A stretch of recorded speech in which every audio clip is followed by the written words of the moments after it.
അണ്ണാക്കിൽ പിരിവെട്ടി മിണ്ടാട്ടം മുട്ടിപ്പോവുക. അതാണ് സിറ്റി ഫാൻസിന് സംഭവിച്ചിരിക്കുന്നത്. നമസ്കാരം, റാഫ് ടോക്സിൻ്റെ പുതിയൊരു വീഡിയോയിലേക്ക് അവർക്കും സ്വാഗതം. എന്തൊക്കെയായിരുന്നു വിനി ജൂനിയർ വീണ്ടും കരയും, ഞങ്ങൾ കരയിപ്പിച്ചു വിടും. അവരുടെ ഫാൻ പേജിലെ ആഘോഷമായിരുന്നു. പല തരത്തിലാണ് കാര്യങ്ങൾ അവർ കൊടുത്തുകൊണ്ടേയിരുന്നത്. സിറ്റിയുടെ ആരാധകരെ കുറിച്ചാണ് പറയുന്നത്. എന്നിട്ട് എന്തായി?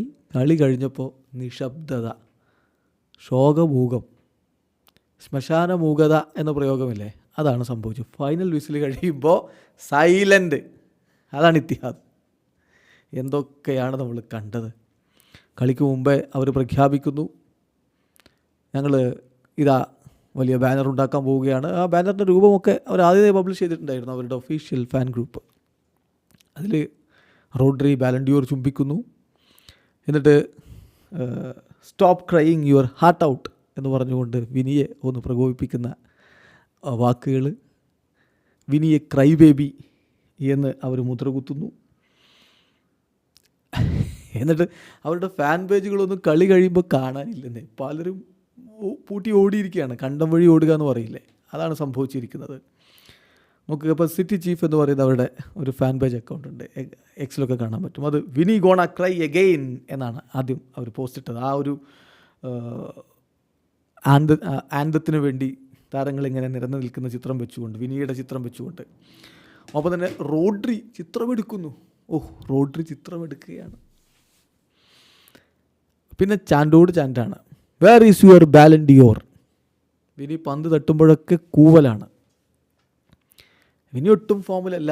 2 പരിക്കൊക്കെ പറ്റിയിട്ട് ഫോം ഔട്ടായിട്ട് നിൽക്കുകയാണ്.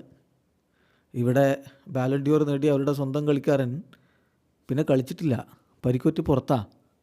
ഒറ്റ കളിയും കളിച്ചിട്ടില്ല. അങ്ങനെ നിൽക്കുമ്പോഴാണ് വിനി 2 തവണ പരിക്കുപറ്റി പുറത്തു പോയി പോലും ഈ സീസണിലെ. വിനി എത്ര ഫോം ഔട്ടാണെങ്കിലും യുവേഫ ചാമ്പ്യൻസ് ലീഗ് ആകുമ്പോൾ വേറെ ലെവലാവും. അത് ഇന്നും ഇന്നലെയും കാണാൻ തുടങ്ങിയതല്ല. സിറ്റിക്ക് കിട്ടേണ്ടത് കിട്ടി എന്ന് മാത്രമേ അത് പറയാനുള്ളൂ. ബെംഗാഡിയോളൊക്കെ കാര്യങ്ങൾ നന്നായിട്ട് അറിയാം, അദ്ദേഹം കളി കഴിഞ്ഞിട്ട് അത് കൃത്യമായി പറഞ്ഞു. പക്ഷേ ആരാധകർ അങ്ങനെയായിരുന്നില്ല. ആരാധകർ വിനിയെ കൂവി വിളിക്കുന്നു, ചാൻഡ് പാടുന്നു.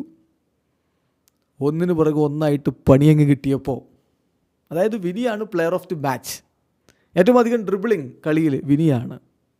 ഏറ്റവും അധികം ബിഗ് ചാൻസുകൾ ഉണ്ടാക്കിയത് വിനിയാണ്. ഏറ്റവും അധികം അറ്റാക്കുകൾ നടത്തിയത് വിനിയാണ്. എന്നൊക്കെ പറഞ്ഞത് യുവേഫയുടെ ഒഫീഷ്യൽ ടെക്നിക്കൽ പാനലാണ്, ഒബ്സർവേഷൻ പാനലാണ്. അവരാണ് പ്ലെയർ ഓഫ് ദി മാച്ച് കൊടുക്കുന്നത്. ആ പ്ലെയർ ഓഫ് ദി മാച്ചൊക്കെ കിട്ടിയിട്ട് പിന്നീട് ഒരു നിൽപ്പുണ്ട്. ആ ഒരു ഫോട്ടോ ഒക്കെ പോസ്റ്റ് ചെയ്തിട്ട് വളരെ കാമായിട്ട് അതുകൊണ്ട് അങ്ങ് പോകുന്നൊരു പോക്കുണ്ട്. അതാണ് അതിനുള്ള ഉത്തരം. പിന്നെ ആ ഒരു ബാഡ്ജ് കാണിച്ചില്ല, 15 UCL, അത് സിറ്റി ആരാധകർക്കുള്ളതാണ്. അപ്പോൾ അത്രയും കാര്യത്തിൽ വിനി ഉദ്ദേശിക്കുന്നുള്ളൂ. അത് തന്നെയാണ് റയലിൻ്റെ ആരാധകർക്കും പറയാനുള്ളത്, അത് തന്നെയാണ് സിറ്റി ആരാധകരോടും പറയാനുള്ളത്. ഏതായാലും വല്ലാത്തൊരു അവസ്ഥയായിപ്പോയി. എന്തൊക്കെ പറഞ്ഞതാണ്. ഒടുവിൽ അണ്ണാക്കി പിരിവെട്ടി മിണ്ടാട്ടം വെട്ടിപ്പോയ അവസ്ഥ. വീഡിയോ അവസാനിക്കുന്ന ഫുട്ബോൾ ലോകത്തെ കുറിച്ച് വിശേഷങ്ങളുമായി റാഫ് ടോക്സ് കൊണ്ടുവെത്താം.